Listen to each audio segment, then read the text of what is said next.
भारतीय राज्यघटना. भारतीय राज्यघटनेची वैशिष्ट्ये हा जो काय भाग आहे हा भाग आपण पाठिंबाच्या तासाला पाहिला आहे. आणि भारतीय राज्यघटनेच्या वैशिष्ट्यामध्ये आपण बघत असताना वन लाईनर जो क्वेश्चन आहे ते क्वेश्चन आपण पाहतोय. एकूण 100 प्रश्नाचा आपल्याला अभ्यास करायचा आहे आणि त्या 100 प्रश्नापैकी पाठिंबाच्या तासाला आपण 50 प्रश्न जे आहेत ते घेतलेले आहेत. आता 51 पासून पुढचे जे काही प्रश्न आहेत ते प्रश्न आपल्याला पाहिजे आहेत. भारतीय राज्यघटनेची वैशिष्ट्ये. 51 नंबरचा प्रश्न, भारताच्या शासन व्यवस्थेला वेस्टमिनिस्टर शासन व्यवस्था असे म्हणतात. भारतात जी काही शासन व्यवस्था आहे त्या शासन व्यवस्थेला वेस्टमिनिस्टर शासन व्यवस्था असं का म्हटलं जातं? तर याचं उत्तर आहे की आपण जी काही शासन व्यवस्था स्वीकारलेली आहे ती कोणती शासन व्यवस्था आहे? तर संसदीय शासन व्यवस्था आहे. आणि ही संसदीय शासन व्यवस्था आपण स्वीकारलेली आहे ब्रिटनकडून. म्हणजे आपण ब्रिटनकडून ही पद्धत घेतली आहे व ज्या भागात ब्रिटनची पार्लमेंट लंडनच्या ज्या भागात वसलेले त्या भागाचं नाव काय आहे? वेस्टमिनिस्टर असं नाव आहे. म्हणून त्याला भारताची जी काही शासन व्यवस्था आहे त्या शासन व्यवस्थेला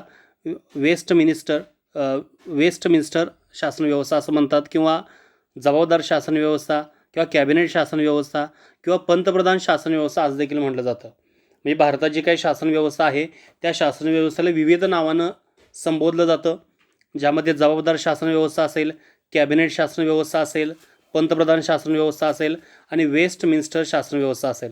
आता वेस्टमिनिस्टर म्हणजे काय? तर वेस्टमिनिस्टर हे ब्रिटिश पार्लमेंट लंडनच्या ज्या भागात वसलेलं आहे त्या भागाचं नाव आहे. त्यानंतर त्या पुढचा प्रश्न 52 नंबरचा, भारत व ब्रिटन यामधील संसदीय व्यवस्थेमध्ये काय फरक आहे? आपण संसदीय जी काही व्यवस्था आहे ती संसदीय व्यवस्था आपण स्वीकारली आहे कोणाकडून? तर ब्रिटनकडून स्वीकारलेले आहे. पण ही स्वीकारत असताना दोन महत्त्वाचे फरक आहेत. भारतीय जी काही संसदीय व्यवस्था जी आहे आणि ब्रिटनची जी काही संसदीय व्यवस्था आहे, ब्रिटनकडून हा जो पॉलिटिकल पार्ट जो आहे तो पार्ट जरी घेतला असेल तर दोन महत्त्वाचे त्यामध्ये बदल आहेत. त्यातला महत्त्वाचा पहिला बदल म्हणजे काय की भारतीय संसद ब्रिटिश पार्लमेंटप्रमाणे सार्वभौम नाही आणि भारतीय संघराज्य एक गणराज्य आहे, तर ब्रिटन राज्यसंस्था एक घटनात्मक राजेशाही आहे. हे दोन महत्त्वाचे बदल आहेत भारत आणि ब्रिटनची जी काही संसदीय व्यवस्था जी आहे त्यातली पहिली आपण जर बघितलं तर ब्रिटनची संसद जी आहे ती कशी आहे? सार्वभौम आहे. पण भारताची जी काही संसद आहे हे पूर्णतः सार्वभौम नाही. आणि दुसरा भाग आपण जर पाहिला तर भारतीय संघराज्य एक गणराज्य आहे, तर ब्रिटिश राज्यसंस्था एक घटनात्मक राजेशाही आहे. हा झाला 52 नंबरचा प्रश्न.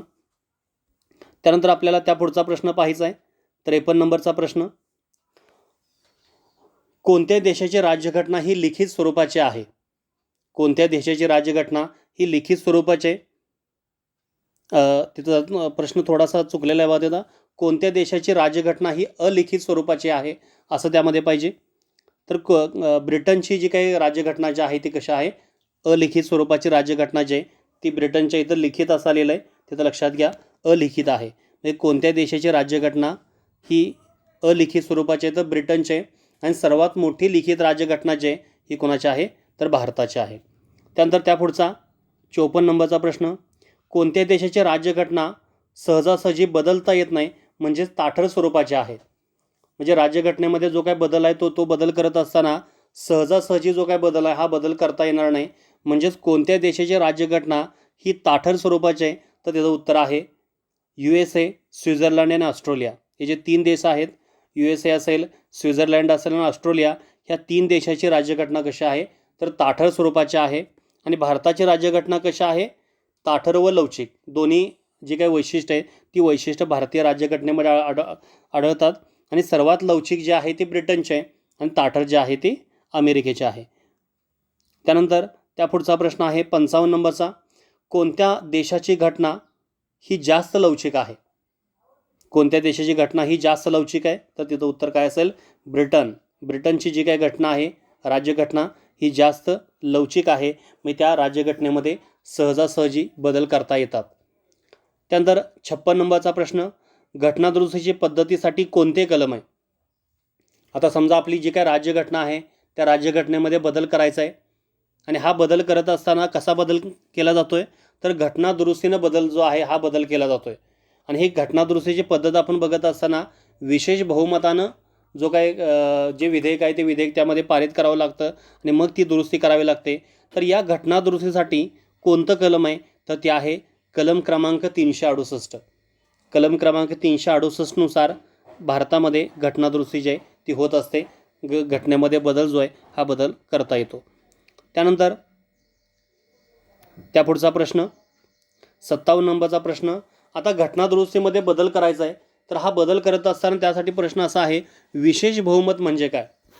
विशेष बहुमत जे आहे तर ते विशेष बहुमत म्हणजे काय? तर विशेष बहुमताचा अर्थ काय बघा. विशेष बहुमत म्हणजे संसदेला प्रत्येक सभागृहाच्या, जे प्रत्येक सभागृह असेल तर त्या प्रत्येक सभागृहाच्या हजर व मतदानात भाग घेणाऱ्या सदस्यांच्या 2/3 बहुमताने आणि एकूण सदस्य संख्येच्या अर्ध्या बहुमताने विधेयक पारित होणे गरजेचे असते. बघा ह्यामध्ये काय सांगितलं, विशेष बहुमत म्हणजे काय, तर उपस्थित सदस्यांचे व मतदानात भाग घेणाऱ्या सदस्यांच्या 2/3 व एकूण सदस्यांच्या बहुमताने म्हणजे निम्म्यापेक्षा जास्त हे विधेयक जे आहे ते विधेयक पारित होणं आवश्यक आहे, ज्याला आपण काय म्हणतोय, विशेष बहुमत. म्हणजे उपस्थित जे सदस्य आहेत आणि जे प्रत्यक्षात मतदानात भाग घेणार आहेत त्या सदस्यांच्या 2/3 जे आहेत आणि एकूण जी काही सदस्य संख्या आहे त्या सभागृहाची, तर त्या एकूण सदस्य संख्येच्या बहुमताने म्हणजे निम्म्यापेक्षा जास्त हे विधेयक पारित होणे गरजेचे, ज्याला आपण काय म्हणतोय, विशेष बहुमत असं आपण म्हणणार आहे. त्यापुढचा 58 नंबरचा प्रश्न. संघराज्यातील वैशिष्ट्यामध्ये बदल करण्यासाठी कोणत्या प्रकारचे बहुमत लागते? आता पहिला भाग आपण जो काय 57 नंबरचा भाग आपण जर पाहिला तर त्या 57 नंबरचा आहे विशेष बहुमत. आता हे विशेष बहुमताचा वापर आपण कधी करणार आहे, जर आपल्याला मूलभूत हक्कामध्ये, मार्गदर्शन तत्वामध्ये जर बदल जर करायचा असेल तर आपण विशेष बहुमताचा त्या ठिकाणी अवलंब करत असतोय.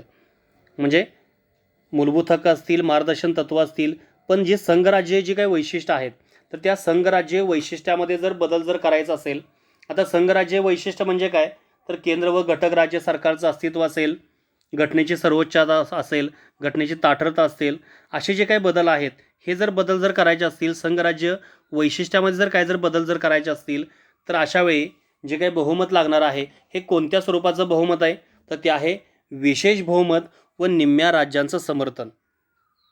विशेष बहुमत लागणार आहे आणि विशेष बहुमताबरोबर, विशेष म्हणजे काय, वरती आपण जे काय पाहिलं ते, आणि त्याचबरोबर निम्म्या राज्यांचं साधं समर्थन जे आहे, या साध्या समर्थनाची आवश्यकता आहे. ही कधी आवश्यकता आहे, जर संघ राज्यातील वैशिष्ट्यामध्ये जर बदल जर करायचा असेल तर. मूलभूत हक्कामध्ये DPSPमध्ये जर बदल जर करायचा असेल तर अशा वेळी फक्त विशेष बहुमत लागणार आहे, राज्यांचं समर्थन लागणार नाही. पण राज्यांचं समर्थन कधी लागेल, जर जे संघराज्यीय वैशिष्ट्य आहेत तर त्या संघराज्यीय वैशिष्ट्यामध्ये बदल करायचा आहे, अधिकारांच्या विभागणीमध्ये बदल करायचा आहे, घटनेच्या ताठरतेमध्ये, न्यायव्यवस्थेमध्ये बदल करायचा आहे, तर अशा वेळी हा बदल करत असताना निम्म्या राज्यांचं साधं समर्थन आवश्यक असणार आहे. हा झाला 58 नंबरचा प्रश्न. 59. कोणत्या प्रकारच्या घटना दुरुस्तींना कलम 368 अंतर्गत समजण्यात येत नाही? आता आपण हे दोन्ही भाग पाहिले. जर घटना दुरुस्ती जर करायची असेल तर विशेष बहुमतानं, आणि दुसरा भाग जो आहे विशेष बहुमताने जे काही राज्यांचं जे काही समर्थन आहे हे समर्थन आवश्यक असतं. पण ह्यामध्ये आपण बघत असताना कोणत्या प्रकारच्या घटना दुरुस्तींना कलम 368 अंतर्गत समजण्यात येत नाही. हे साधं जे काही बहुमत आहे किंवा सामान्य विधेयक आणि साधे बहुमत जे हे कलम क्रमांक 368 अंतर्गत येणार नाही. कलम क्रमांक 368 अंतर्गत विशेष बहुमत येणार आहे आणि विशेष बहुमताबरोबर निम्म्या राज्यांचं साधं समर्थन, ह्या दोन गोष्टी जे आहेत ते कलम 368 अंतर्गत येणार आहेत. पण घटना दुरुस्ती केलेले सामान्य विधेयक किंवा साधे जे विधेयक आहे किंवा साध्या बहुमताच्या बाबतीमध्ये, तर हे जे आहे तर ते कलम क्रमांक 368 अंतर्गत येणार नाही. हा झाला 59 नंबरचा प्रश्न. त्यानंतर त्यापुढचा प्रश्न आहे 60 नंबरचा प्रश्न. ब्रिटनमध्ये सर्वोच्च काय आहे, संसद का न्यायिकता, व त्यासाठी कोणते तत्व स्वीकारण्यात आले? आपण जर ब्रिटनचा जर विचार जर केला तर ब्रिटनमध्ये सर्वोच्च काय आहे, न्यायव्यवस्था सर्वोच्च आहे का संसद सर्वोच्च आहे? तर ह्यामध्ये आपण विचार करताना ब्रिटनमध्ये जे काय संसद जे ही संसद सर्वोच्च आहे किंवा संसदेला सार्वभौमत्व प्राप्त आहे, आपण या अगोदर देखील बघितलं. आणि त्यासाठी जे काय तत्व आहे हे तत्व आहे संसदेच्या सार्वभौमत्वाचे तत्व. म्हणजे ह्यामध्ये आपण विचार करताना अमेरिकेचा आणि ब्रिटनचा ह्या दोन गोष्टींचा आपण त्यामध्ये विचार केला होता. आणि ब्रिटनमध्ये सर्वोच्च काय आहे, तर ब्रिटनमध्ये सर्वात जास्त अधिकार जे आहेत ते ब्रिटनच्या संसदेला आहेत, कारण ब्रिटनची संसद जे आहे सार्वभौम आहे आणि त्यासाठी तत्त्व लागणार आहे संसदेच्या सार्वभौमत्वाचे तत्त्व. त्यानंतर 61 नंबरचा आहे, अमेरिकेमध्ये सर्वोच्च काय आहे, संसद का न्यायिकता. अमेरिकेचा विचार आपण करत असताना अमेरिकेमध्ये जी काही न्यायव्यवस्था आहे ही न्यायव्यवस्था सर्वोच्च आहे. न्यायिक आणि त्या ठिकाणी जे काही तत्त्व लागणार आहे ती न्यायिक सर्वोच्चता तत्त्व असं तत्त्व अमेरिकेमध्ये लागणार आहे. म्हणजे आपण अमेरिकेतील घटनेतील न्यायिक सर्वोच्च तत्त्व हे खूप महत्त्वाचं आहे. जसं ब्रिटनमध्ये संसदेच्या सार्वभौमत्वाचे तत्त्व आहे, ब्रिटनमध्ये संसद सर्वोच्च आहे आणि अमेरिकेचा विचार आपण जर केला तर न्यायिक सर्वोच्चता हे तत्त्व अमेरिकेमध्ये लागू पडतं. आता भारताचा विचार आपण जर केला तर भारतामध्ये सर्वोच्च काय आहे, संसद का न्यायिकता, न्यायव्यवस्था सर्वोच्च आहे का संसद सर्वोच्च आहे. तर भारताचा आपण जर विचार केला तर भारतामध्ये ह्या दोन्ही गोष्टीमध्ये काय केलं आहे की समतोल राखण्याचा प्रयत्न केला आहे, या दोन्हीमध्ये संतुलन राखण्याचा प्रयत्न केला आहे. दोन्हीही विशेष परिस्थितीमध्ये भारतीय संसद पूर्ण सार्वभौम नाही तर न्यायव्यवस्था पूर्णपणे सर्वोच्च नाही. म्हणजे भारतीय भारतीय जी काही घटना आहे तर त्या भारतीय घटनेमध्ये ह्या दोन्ही गोष्टीचं काय आहे, संतुलन आहे. म्हणजे भारतीय संसद ही पूर्ण सार्वभौम नाही आणि न्यायव्यवस्था जी आहे ही पूर्णपणे त्या ठिकाणी काय असणार नाही, सर्वोच्च असणार नाही. म्हणजे आपण इथं विचार करत असताना संसदेने केलेले जे काही घटनादुरुस्ती किंवा घटनात्मक तरतुदीचे उल्लंघन करतात म्हणून बाद ठरवण्याचा अधिकार कोणाला दिला आहे, न्यायालयानं दिलेला आहे. म्हणजे कायदे करण्याचा जो काय अधिकार आहे हा कायदे करण्याचा अधिकार कोणाला दिलेला आहे, संसद दिलेला आहे. पण संसदेने केलेले जे काही कायदे आहेत हे कायदे घटनात्मक तरतुदी जर उल्लंघन जर करत असतील तर त्यांना बाद ठरवण्याचा अधिकार कोणाला दिलेला आहे, न्यायव्यवस्थेने दिलेला आहे. म्हणून ह्या दोन्हीमध्ये जे काही संतुलन जे आहे हे संतुलन ह्यामध्ये प्रस्थापित केलेलं आहे भारतीय राज्यघटनेमध्ये. त्यानंतर त्या पुढचा प्रश्न आहे 63 नंबरचा, सर्वोच्च न्यायालय व संसद यामधील संतुलन साधण्यासाठी कोणत्या केसचा निकाल संबंधित आहे. सर्वोच्च न्यायालय व संसद म्हणजे सर्वोच्च न्यायालय जे काय आहे हे सार्वभौम आहे का सर्वोच्च न्यायालय जे सर्वोच्च आहे का संसद सार्वभौम आहे का, ह्या दोन्हीमध्ये संतुलन आवश्यक आहे. तर या संदर्भामध्ये जो काही निकाल जो आहे हा निकाल कोणत्या केसचा निकाल आहे तर त्यासाठी उत्तर आहे केशवानंद भारती 1973. केशवानंद भारती, कारण जे काही सर्वोच्च न्यायालय किंवा संसदेचा विचार जर केला तर दोघांच्या अधिकाऱ्यामध्ये पर्याप्त संतुलन निर्माण करण्यात आलेलं आहे आणि हे संतुलन कुठं सांगितलेलं आहे, केशवानंद भारती खटल्याद्वारे व्यवस्थितपणे प्रस्थापित केलेलं आहे. म्हणजे केशवानंद भारती खटला 1973. तर न्यायव्यवस्थेचे सर्व कलमे, न्यायव्यवस्थेचा आपण जर विचार केला, न्यायव्यवस्थेचा जो काही त्रिकोण आहे त्यामध्ये सर्वात वरिष्ठ जे काही स्तर आहे संघ स्तर किंवा केंद्र स्तर आपण ज्याला म्हणतोय त्याचं सर्वोच्च न्यायालय, त्याखाली असेल राज्य स्तरावर उच्च न्यायालय आणि त्याखाली आहे कनिष्ठ न्यायव्यवस्था. असे एकूण 3 भाग आहेत. म्हणजे सर्वोच्च न्यायालय, उच्च न्यायालय आणि कनिष्ठ न्यायव्यवस्था. सर्वोच्च न्यायालयासाठी कलम आहे कलम क्रमांक 124 ते 147. उच्च न्यायालयासाठी कलम आहे 214 ते 231 आणि कनिष्ठ न्यायव्यवस्थेसाठी आहे 232 ते 237. बघा हे तिन्ही लक्षात घ्या. न्यायव्यवस्थेचे 3 स्तर, सर्वोच्च न्यायालय, उच्च न्यायालय आणि कनिष्ठ न्यायव्यवस्था. आणि त्यामध्ये बघत असताना कलम जे आहेत सर्वोच्च न्यायालयाचं आहे 124 ते 147. उच्च न्यायालय जे आहे तर त्या ठिकाणी सांगितलेलं आहे 214 ते 231 आणि कनिष्ठ न्यायव्यवस्था आहे ते आहे 232 ते 237. त्यानंतर त्या पुढचा प्रश्न आहे 65 नंबरचा, नागरिकांच्या मूलभूत हक्काचा हमीदाता व संरक्षणदाता कोणास म्हटले जाते. नागरिकांचा मूलभूत हक्क जो आहे त्या मूलभूत हक्काचं संरक्षण करणारा किंवा हमीदाता जो आहे हे कोणास संबोधलं जातं तर ते आहे सर्वोच्च न्यायालय. सर्वोच्च न्यायालयास नागरिकांच्या मूलभूत हक्काचा हमीदाता तसेच संरक्षणदाता म्हणून त्या ठिकाणी संबोधलं जातं. म्हणजे जे काही सर्वोच्च न्यायालय आहे त्या सर्वोच्च न्यायालयाला आपण काय म्हणतोय, अपिलांचे शिखर न्यायालय, नागरिकांच्या मूलभूत हक्काचा हमीदाता व घटनेचा संरक्षक म्हणून त्या बनवलेला आहे. मग त्याचं उत्तर काय असेल इथं, सर्वोच्च न्यायालय. हा झाला 65 नंबरचा प्रश्न. त्या पुढचा प्रश्न आहे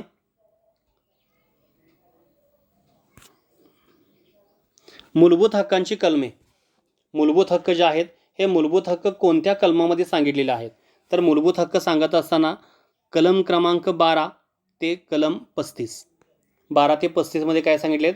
मूलभूत हक्क जे आहेत ते कलम क्रमांक 12 तर ते कलम क्रमांक 35च्या दरम्यान मूलभूत हक्क जे आहेत हे मूलभूत हक्क देण्यात आलेले आहेत. आता मूलभूत हक्क जे आहेत हे न्यायप्रविष्ट असतात का? आता न्यायप्रविष्ट म्हणजे काय की न्यायालयाकडून आपल्याला ते प्राप्त करून घेता येतात का? तर मूलभूत हक्क जे आहेत हे न्यायप्रविष्ट असतात. मूलभूत हक्क जे आहेत हे न्यायप्रविष्ट असतात. जर त्याचे उल्लंघन झाले न्यायालयाकडून ते पुन्हा प्राप्त करून घेता येतात. आणि हे मूलभूत हक्क कुणाविरोधात आहेत? तर हे मूलभूत हक्क मुख्यतः शासनाविरोधामध्ये उपलब्ध आहेत. आणि मूलभूत हक्क देशातील राजकीय लोकशाहीच्या संकल्पनेची पूर्तता करण्याचे काम करतात. हे लक्षात घ्या, महत्त्वाचं. मूलभूत हक्क हे न्यायप्रविष्ट आहेत. जर त्याचं उल्लंघन जर झालं असेल तर न्यायालयाकडून, आता न्यायालय म्हणजे कोणतं? सर्वोच्च किंवा उच्च न्यायालय, तर ते पुन्हा प्राप्त करून घेता येतात. म्हणजे मूलभूत हक्क काय आहेत? न्यायप्रविष्ट आहेत. मूलभूत कर्तव्ये न्यायप्रविष्ट आहेत का? तर त्याचं उत्तर आहे नाही. मूलभूत कर्तव्ये जी आहेत ही न्यायप्रविष्ट नाहीत. त्यानंतर राजकीय लोकशाहीच्या संकल्पनेची पूर्तता कोण करतं? आता आपण सांगितलं तेच, राजकीय लोकशाहीच्या संकल्पनेची पूर्तता जे ते कोण करणार आहे? मूलभूत हक्क. राजकीय लोकशाहीच्या संकल्पनेची पूर्तता कोण करतं? तर ते करणार आहे मूलभूत हक्क. त्यानंतर त्या पुढचा प्रश्न 70 नंबरचा प्रश्न, मूलभूत हक्कामध्ये घटना दुरुस्तीने बदल करता येतात का? मूलभूत हक्क जे आहेत तर त्या मूलभूत हक्कामध्ये घटना दुरुस्तीने बदल करता येतात का? तर होय, मूलभूत हक्कामध्ये देखील बदल करता येतात. पण असा केलेला जो काय बदल आहे त्या बदलामुळं जर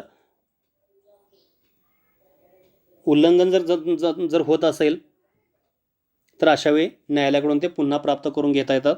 पण थोडक्यामध्ये आपण बघत असताना मूलभूत हक्कामध्ये देखील घटना दुरुस्तीने बदल करता येतात. याचं उत्तर होय असं आहे. राष्ट्रीय आणीबाणी दरम्यान कोणते हक्क स्थगित करता येतात?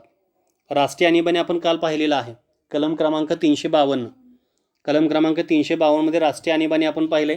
तर राष्ट्रीय आणीबाणीचा आपण विचार करताना कोणकोणत्या घटकाद्वारे राष्ट्रीय आणीबाणी लागू शकते? त्यामध्ये युद्ध असेल, परकीय आक्रमण असेल किंवा सशस्त्र उठाव असेल. तर हे जी काही राष्ट्रीय आणीबाणी लागली असेल तर ह्या राष्ट्रीय आणीबाणी दरम्यान कोणते हक्क स्थगित करता येतात? तर कलम क्रमांक 20 व 21 मधील हक्क वगळता इतर हक्क राष्ट्रीय आणीबाणी दरम्यान स्थगित करता येतात. म्हणजे कलम क्रमांक 20 व कलम क्रमांक 21 मधील हक्क वगळता, म्हणजे हे 20 आणि 21 वगळून बाकी जे काय आहेत तर त्यामध्ये ते बाकी हक्क जे ते स्थगित करता येतात. कलम क्रमांक 20 व कलम क्रमांक 21 वगळता इतर हक्क राष्ट्रीय आणीबाणीदरम्यान स्थगित करता येतात, 20 आणि 21 सोडून. आता 20 आणि 21मध्ये आपण बघत आहोत ना, कलम क्रमांक 20 नेमकं काय आहे?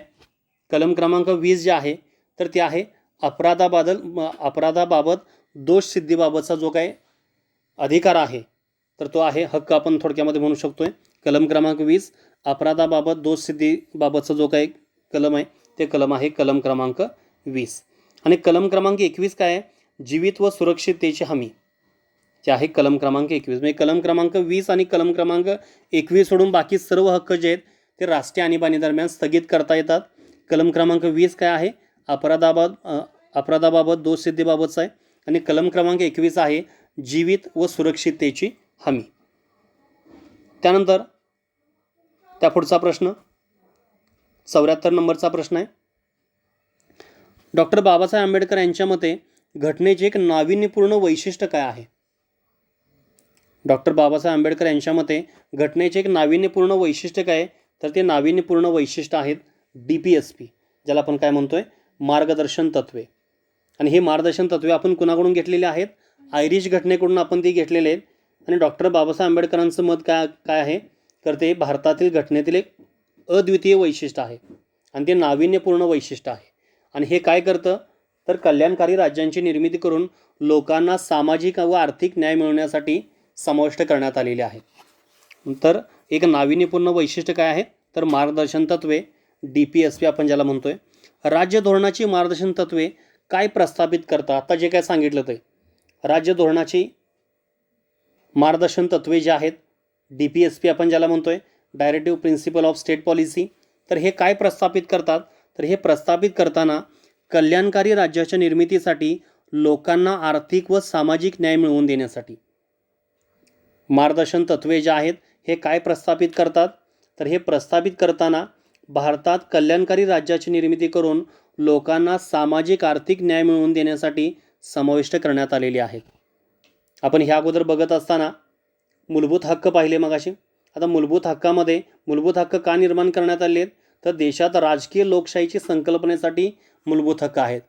राजकीय लोकशाहीची संकल्पना ते मूलभूत हक्क आहेत. आणि मार्गदर्शन तत्त्वे कशासाठी आहेत, तर देशामध्ये कल्याणकारी राज्याच्या निर्मितीसाठी लोकांना आर्थिक व सामाजिक न्याय मिळवून देण्यासाठी ही जी काही तत्त्व आहेत ही तत्त्व काय केलेत, प्रस्थापित करण्यात आलेली आहेत. त्या पुढचा प्रश्न 76वा, मिनर्व्हा मिल खटला कशा संदर्भात आहे. मिनर्व्हा मिल खटला जो आहे हा मूलभूत हक्क व मार्गदर्शन तत्त्वे यामध्ये वरचढ कोण हे ठरवण्यासाठी मिनर्व्हा मिल खटला जो आहे तो ह्यामध्ये सांगितले. आणि ह्या दोन्हीमध्ये संतुलन त्या ठिकाणी देखील निर्माण करण्यात आलेलं आहे. म्हणजे भारताची घटना मूलभूत हक्क व मार्गदर्शन तत्त्वे यामधील संतुलनाच्या आधारशिलेवर आधारलेले हे मिनर्व्हा मिल खटल्या संदर्भामध्ये सांगण्यात आलेलं आहे. कारण मूलभूत हक्क आणि मार्गदर्शन तत्त्वे यामध्ये वरचढ कोण हे ठरवण्यासाठी मिनर्व्हा मिल खटल्यामध्ये 1980 सर्वोच्च न्यायालयानं सांगितलं होतं की भारताची घटना मूलभूत हक्क व मार्गदर्शन तत्त्वे यामधील संतुलनाच्या आधारशिलेवर आधारलेली आहे. त्या पुढचा 77 नंबरचा, मिनर्व्हा मिल किती साली केस झाली व त्याचा निकाल काय होता. आता सांगितलं आपण त्या पद्धतीनं 1980ला ही जी काही केस आहे ही केस झाली होती मिनर्व्हा मिल खटला. आणि ह्याचा निकाल असा होता की मूलभूत हक्क व मार्गदर्शन तत्त्वे यामधील संतुलनाच्या आधारशिलेवर ही आधारलेली आहेत. म्हणजे दोन्हीचं संतुलन आवश्यक आहे आणि त्या संतुलनावर ही आधारित आहे. हे या खटल्याचा जो काही निकाल आहे हा निकाल त्यामध्ये सांगण्यात आलेला होता किंवा तसं घोषित केलेलं होतं. त्यानंतर 78 नंबरचा प्रश्न, कोणाच्या शिफारशीनुसार 42वी घटनादुरुस्ती झाली. आता 42वी घटनादुरुस्ती कधी झालेली आहे, तर ती झालेली आहे 1976ला. आणि त्या 42व्या घटनादुरुस्तीने एक सगळ्यात महत्त्वाचा भाग आलेला होता, भाग 4 जो आहे, भाग 4A जो आपण ज्याला म्हणतोय तो त्यामध्ये ॲड करण्यात आलेला होता. 51A हे कलम टाकण्यात आलं होतं. पण ही जी 42वी घटनादुरुस्ती झाली ही 42वी घटनादुरुस्तीची शिफारस कोणी केलेली होती, तर ती शिफारस केलेली होती स्वर्णसिंह समिती.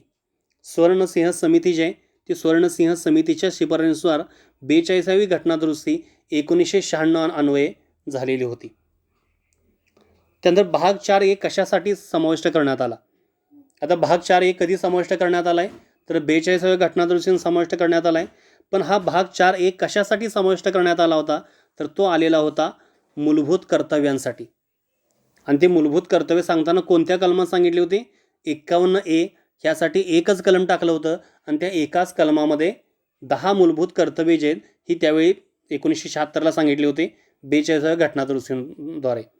त्यामुळे भाग 4A कशा संदर्भात आहे, तर भाग 4A जो आहे हा मूलभूत हक्क असं लिहिलं इथं, पण ते उत्तर काय आहे, तर मूलभूत कर्तव्य असं उत्तर आहे. इथं मूलभूत काय पाहिजे, इथं कर्तव्य, मूलभूत कर्तव्यासाठी आहे.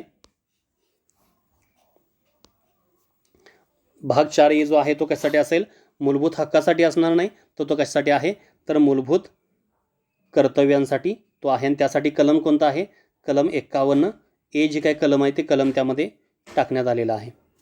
त्यानंतर त्या पुढचा प्रश्न, 11वे कर्तव्य कधी व कोणत्या घटनादुरुस्तीने टाकण्यात आले. आपण बघताना सध्या आपण जर विचार केला तर एकूण 11 मूलभूत कर्तव्य आहेत. आणि हे 11 मूलभूत कर्तव्य कुठं टाकलेत, कोणत्या कलमात आहेत, तर 51A मध्ये भाग 4A मध्ये टाकण्यात आलेला आहे. आणि त्यामध्ये सुरुवातीस जे काही 10 कर्तव्य जे होते हे 42व्या घटनादुरुस्तीने टाकण्यात आले होते. आणि 11वं जे काही कर्तव्य आहे हे 86वी घटनादुरुस्ती जे आहे, 86वी घटनादुरुस्ती 2002 यावेळी हे 11वं कर्तव्य जे आहे हे टाकण्यात आलं. अगोदर किती कर्तव्य होते, 42व्या घटनादुरुस्तीद्वारे 10 मूलभूत कर्तव्य होते. आणि 11वं जे काही कर्तव्य आहे ही 86वी घटनादुरुस्ती 2002 यावेळी 11वं कर्तव्य जे ते टाकण्यात आलेलं आहे. त्यानंतर राष्ट्रीय आणीबाणीमध्ये कोणते विषय असतात व कलम कोणते. आता देखील आपण बघितलेलं आहे राष्ट्रीय आणीबाणी म्हणजे कोणत्या कारणास्तव राष्ट्रीय आणीबाणी घोषित केली जाते व त्या राष्ट्रीय आणीबाणीसाठी कलम कोणता आहे. तर राष्ट्रीय आणीबाणी घोषित करताना युद्ध, परकीय आक्रमण किंवा सशस्त्र उठाव या कारणासाठी, आणि त्यासाठी कलम आहे कलम क्रमांक 352. राष्ट्रीय आणीबाणी जे आहे 352, राष्ट्रपती राजवट 356 आणि वित्तीय आणीबाणी 360. म्हणजे आता आपण बघत असाल राष्ट्रीय आणीबाणीमध्ये हे 3 महत्त्वाच्या विषयाद्वारे किंवा ह्या 3 घटकाद्वारे ही आणीबाणी घोषित होऊ शकते. युद्ध, परकीय आक्रमण किंवा सशस्त्र उठाव, आणि त्याने यासाठी कलम आहे, कलम क्रमांक 352. त्यानंतर त्या पुढचा 82 नंबरचा प्रश्न, कलम 356 व कलम 365 यामधील फरक काय? नेमका फरक काय आहे? आता कलम 356 आणि 365 या दोन्हीलाही आपण बघत असताना घटक राज्याची आणीबाणी असं आपण म्हणू शकतोय, किंवा दोन्हीला आपण राष्ट्रपती राजवट असं म्हणू शकतोय. पण यासाठी कधी 356चा अवलंब करायचा आणि कधी 365चा अवलंब करायचा? 356 कधी असेल तर राज्यातील घटनात्मक यंत्रणा अपयशी ठरल्यास 356. राज्यातील घटनात्मक यंत्रणा अपयशी जर ठरली असेल तर कलम क्रमांक 356, आणि केंद्राचे निर्देश पाळण्यास राज्य अपयशी ठरल्यास कलम क्रमांक 365. 356 कधी? राज्यातील घटनात्मक यंत्रणा अपयशी ठरल्यास 356, व केंद्राचे निर्देश पाळण्यास जर राज्य अपयशी जर ठरलं असेल तर त्या ठिकाणी कलम क्रमांक 365चा अवलंब करायचा. या दोन्हीलाही आपण राष्ट्रपती राजवट म्हणू शकतोय किंवा घटनात्मक आणीबाणी असं म्हणू शकतोय. म्हणजे राज्यातील घटनात्मक यंत्रणा जर अपयशी जर ठरली असेल तर कलम क्रमांक 356चा अवलंब करायचा आहे, आणि केंद्राचे निर्देश पाळण्यास जर राज्य अपयशी जर ठरला असेल तर त्या ठिकाणी कलम क्रमांक 365चा अवलंब करायचा आहे. त्यानंतर त्यापुढचा आहे 83 नंबरचा प्रश्न, वित्तीय आणीबाणी कोणत्या कारणामुळे लागत असते व कोणत्या कलमाद्वारे? आपण बघत असताना आजपर्यंत आपल्या देशामध्ये एकदाही वित्तीय आणीबाणी जे ही लागलेली नाही. आणि वित्तीय आणीबाणीचा आपण विचार करताना त्यामध्ये वित्तीय व्यवस्था जी आहे, ज्याला आपण वित्तीय स्थैर्य असं म्हणतोय, भारताच्या वित्तीय स्थैर्यात किंवा पतपात्रतेत जर धोका निर्माण झाला तर अशावेळी ही जी वित्तीय आणीबाणी जी ती वित्तीय आणीबाणी लागू केली जाऊ शकते. आणि यासाठी कलम सांगितले कोणतं? कलम क्रमांक 360. कलम क्रमांक 360 जे आहे ती काय असेल? वित्तीय आणीबाणी. 352 काय आहे? ज्याला आपण राष्ट्रीय आणीबाणी असं म्हणतोय, 352. आता आपण बघितलं ह्या अगोदर 356 किंवा 65 हे राष्ट्रपती राजवट, आणि वित्तीय आणीबाणी जी आहे ही किती आहे? कलम क्रमांक 360 जे हे आहे वित्तीय आणीबाणी. त्यानंतर भारतातील संघ व राज्य व्यवस्था ही एकात्मक कधी होते? भारतातली संघ व राज्य व्यवस्था ही एकात्मक कधी होते? तर आणीबाणी दरम्यान. आणीबाणी दरम्यान आपण जर बघितलं तर भारतातील संघराज्य व्यवस्था जी आहे ही एकात्मक व्यवस्थेमध्ये परावर्तित होते. हे संघराज्य वैशिष्ट्य आपण बघताना काय वैशिष्ट्य आहे की राज्य आणि केंद्राचं सहअस्तित्व, म्हणजे राज्याचं पण अस्तित्व आहे आणि केंद्राचं पण अस्तित्व आहे. पण ज्यावेळी आणीबाणी चालू असेल तर त्या आणीबाणीच्या काळामध्ये ही संघराज्य वैशिष्ट्य संपुष्टात येतं आणि सर्व सत्ता काय होते? केंद्राच्या हाती एकवटते, आणि एकात्मक जी काही व्यवस्था आहे ती एकात्मक व्यवस्था त्यामध्ये निर्माण होते. म्हणून भारताच्या घटनेचं एक महत्त्वाचं हे वैशिष्ट्य आहे. आणि आणीबाणी दरम्यान संघ व राज्य व्यवस्था ही एकात्मक स्वरूपामध्ये होत असते. त्यानंतर त्या पुढचा प्रश्न 85 नंबरचा प्रश्न, अमेरिकेमध्ये नागरिकत्व कसे आहे? आता अमेरिकेमध्ये नागरिकत्व कसं आहे म्हणजे भारतात जे काही नागरिकत्व आहे हे भारतामध्ये नागरिकत्व कसं आहे तर एकेरी नागरिकत्व आहे.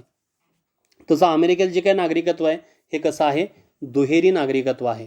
अमेरिकेमध्ये नागरिकत्व हे दुहेरी आहे, आणि भारतामध्ये नागरिकत्व कसं आहे तर भारतामध्ये नागरिकत्व आता सांगितलं आपण तर एकेरी नागरिकत्व आहे.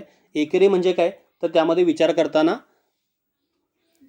फक्त देशाचा नागरिक असेल, म्हणजे महाराष्ट्राचा नागरिक आणि भारताचा नागरिक असं 2 नागरिकत्व आपल्याला प्रदान केलेलं नाही, तर आपल्याला फक्त एकच नागरिकत्व आहे, आपण भारत देशाचे नागरिक आहोत. तसं अमेरिकेचा विचार करताना अमेरिकेतील जे काही घटक राज्य आहेत तर त्या घटक राज्याचं पण नागरिकत्व त्यांना मिळणार आहे, आणि पूर्ण अमेरिकेचं जे काही जे संघराज्य आहे त्या संघराज्याचं पण नागरिकत्व मिळतं. अशी दुहेरी नागरिकत्वाची व्यवस्था अमेरिकेमध्ये आहे. आणि भारताची जी काही नागरिकत्व पद्धत कशी आहे तर एकेरी नागरिकत्व आहे.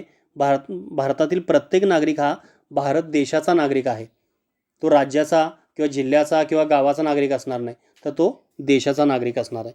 नागरिकत्व कसं आहे तर एकेरी नागरिकत्व आहे. भारताची मतदान पद्धत कोणत्या कलमात सांगितली आहे? मतदानाची जी काही पद्धत आहे सार्वत्रिक प्रौढ मतदान पद्धत आहे, आणि सार्वत्रिक प्रौढ मतदान पद्धत जे हे कोणत्या कलमामध्ये सांगितलेले आहे तर कलम क्रमांक 326. भारतामध्ये लोकशाही आहे, आणि लोकशाही असल्यामुळे एक व्यक्ती एक मत या तत्वावर कार्य चालते, आणि घटनेतील कलम 326 मध्ये सार्वत्रिक प्रौढ मतदानाच्या व्यवस्थेची तरतूद करण्यात आल्या. काय उत्तर असेल याचं?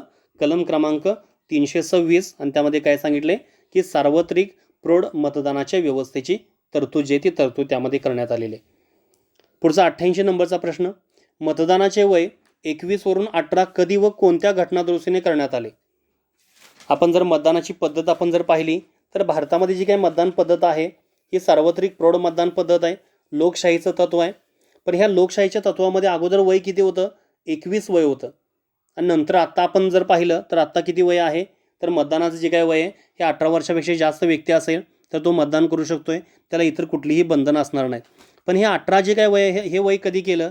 तर मतदानाचे किमान वय जे आहे 61वी घटनादुरुस्ती कायदा, कोणता कायदा आहे? 61वी घटनादुरुस्ती कायदा 1988 अन्वये 21हून 18 वर्ष असं कमी करण्यात आलं होतं. कोणता घटनादुरुस्ती कायदा? 61वी घटनादुरुस्ती कायदा 1988 अंतर्गत 21 होऊन ते वय किती करण्यात आलं? 18 वर्ष असं कमी करण्यात आलं. आता किती वय आहे? तर 18 वर्ष आहे. 18 वर्षापेक्षा ज्याचं वय जास्त आहे तो प्रत्येक व्यक्ती जात, धर्म, वंश, लिंग, साक्षरता, संपत्ती याचा कुठलाही विचार न करता मतदानाचा हक्क जो आहे तो हक्क बजावू शकतोय. हे कधी झालेलं आहे? 18 वर्ष. तर ती 61वी घटनादुरुस्ती 1988.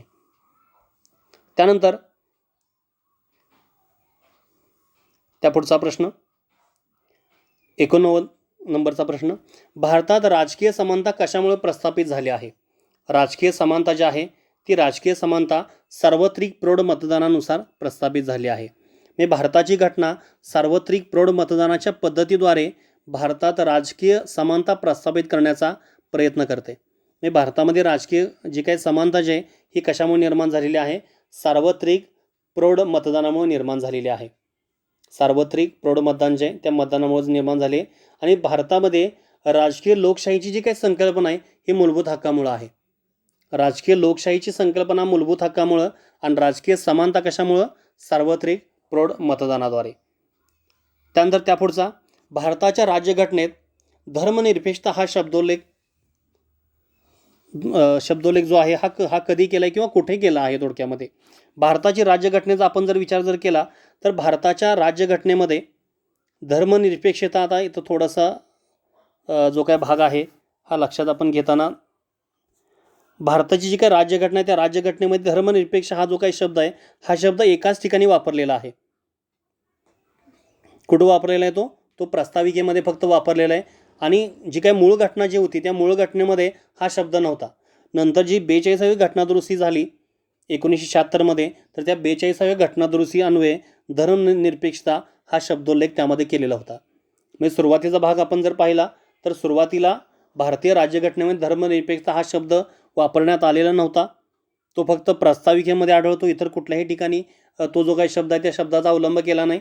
पण प्रस्ताविकेमध्ये तो काय अवलंब जो केलेला आहे हा कधी केला?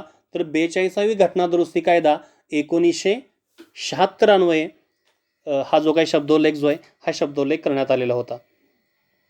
भारत हे कोणत्या प्रकारचे राज्य आहे? भारत जे काही राज्य आहे हे कोणत्या प्रकारचं आहे? तर धर्मनिरपेक्ष राज्य आहे. भारत हे धर्मनिरपेक्ष राज्य आहे. धर्मनिरपेक्षतेच्या सकारात्मक संकल्पनेचा आपण विचार केला आहे. तेव्हा भारताचा कोणताही राज्यधर्म नाही. मात्र राज्यसंस्थेमार्फत सर्व धर्मांना समान वागणूक त्यामध्ये दिली जाते. राज्यसंस्था एखाद्या धर्माला अनुकूल व दुसऱ्या धर्माला प्रतिकूल असं कोणतंही कृत्य करत नाही. म्हणजे भारत जो काय देश आहे हा धर्मविरोधी पण नाही, त्याचबरोबर भारताचा कोणताही धर्म देखील नाही, पण सर्व धर्मांना समान वागणूक जी आहे ती समान वागणूक दिली जाते. म्हणून भारत हे कोणत्या प्रकारचं राज्य आहे? तर धर्मनिरपेक्ष राज्य आहे. तर भारताचा कोणता राजधर्म आहे? आता आपण सांगितलं त्या पद्धतीनं भारताचा कोणताच राजधर्म नाही. त्यानंतर त्या पुढचा प्रश्न आहे 93 नंबरचा प्रश्न, धर्मनिरपेक्ष म्हणजे काय? धर्मनिरपेक्ष म्हणजे काय की कोणत्याही धर्माला महत्त्व न देता सर्वांना किंवा सर्व धर्मांना समान वागणूक देणे म्हणजे धर्मनिरपेक्ष. म्हणजे कोणत्याही धर्माचा तिरस्कार पण करायचा नाही आणि कोणत्याही धर्माला विशेष महत्त्व पण द्यायचं नाही. सर्व धर्मांना समान वागणूक देणं म्हणजे धर्मनिरपेक्ष राज्य, आणि त्या संकल्पनेचा स्वीकार भारतानं केलेला आहे. त्यानंतर राज्य धोरणाची मार्गदर्शन तत्त्वे DPSP directive principles of state policy, यासाठी जी काय कलम आहे ती कलम कुठून कुठंपर्यंत आहेत, तर कलम क्रमांक 36, तर ते कलम क्रमांक 51. 36 ते 51 जे आहेत ते आहेत मार्गदर्शक तत्वे. मूलभूत कर्तव्यांचा समावेश कोणत्या कलमात करण्यात आलेला आहे, तर मूलभूत कर्तव्यांचा जो काही समावेश आहे हा समावेश करण्यात आलेला आहे 51A. फक्त एकच कलम आहे. आपण बघत असताना मूलभूत हक्क जे आहेत तर ते कलम क्रमांक 12 ते कलम क्रमांक 35, मार्गदर्शन तत्वे आहेत कलम क्रमांक 36 ते कलम क्रमांक 51, आणि मूलभूत कर्तव्ये जे आहेत तर ते 51A हे एकच कलम टाकलं आहे, आणि त्या एकाच कलमामध्ये 11 कर्तव्ये जे आहेत हे कर्तव्ये त्यामध्ये देण्यात आलेली आहेत. दुहेरी नागरिकत्व म्हणजे काय, संघ व राज्य असे नागरिकत्व प्रदान करणे म्हणजे दुहेरी नागरिकत्व. म्हणजे केंद्राचं पण नागरिकत्व आणि राज्याचं पण नागरिकत्व अशा दुहेरी स्वरूपाचं जर नागरिकत्व जर प्रदान जर केलं असेल तर त्याला आपण काय म्हणतोय, दुहेरी नागरिकत्व असं म्हणणार आहे. म्हणजे दोन जर नागरिकत्व जर दिले असतील, म्हणजे केंद्राचं वेगळं आणि राज्याचं वेगळं. उदाहरणार्थ अमेरिकेमध्ये जी नागरिकत्वाची पद्धत आहे तर दुहेरी आहे. जे काही अमेरिकेमध्ये असणारी जी काही राज्य आहेत तर त्या राज्याचं एक नागरिकत्व मिळणार आहे, आणि पूर्ण जे काही संघराज्य आहे तर त्या संघराज्याचं एक, असं जे काही नागरिकत्व आहे ते नागरिकत्व अमेरिकेमध्ये प्रदान केलं जातं. त्यानंतर त्या पुढचा प्रश्न 97 नंबरचा प्रश्न, कोणत्या सभागृहाचे विसर्जन काही कालावधीनंतर होत असते. 5 वर्षांचं जे काही विसर्जन होतं तर ते कोणत्या सभागृहाचं, तर लोकसभेचं. जर सभागृह आपण जर पाहिली तर 2 सभागृह आहेत, लोकसभा आहे, राज्यसभा आहे.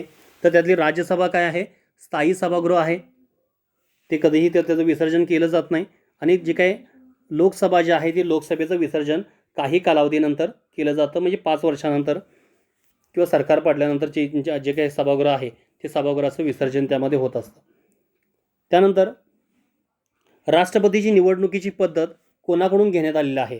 राष्ट्रपतीची निवडणुकीची पद्धत जी आहे ती आयरिश घटनेकडून घेण्यात आलेली आहे. राष्ट्रपतीची निवडणुकीची पद्धत ही आयरिश घटनेकडून घेण्यात आलेली आहे, आणि उपराष्ट्रपती पद हे अमेरिकेकडून घेण्यात आलेलं आहे.